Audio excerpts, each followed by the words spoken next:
Jiruufi jireenya ilma namaa kana keessatti namni haleen akkam turtee hin beekne arraka jiru hubachuun isatti ulfaata.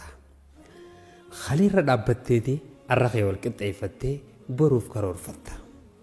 Kanaaf jiruufi jireenya keessatti maaltu na dura dabre jettee hayyoota akkamiin na dura dabre jettee yoo xiinxalte atilleen hayyuu arraan tanaa taata.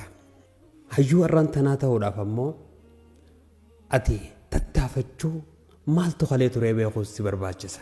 Hayyoota gurguddaa nu dura dabraniitu jira.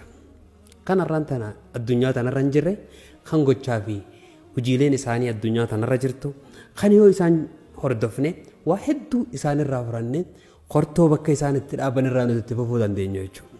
Yoo ni waan si dura dabreen hordofne yeroo hundaa ati qortoo ta'e takka itti jalaa olee galta. Hoggaatis bakka takka geesse itti fufan qabdu jechuudha.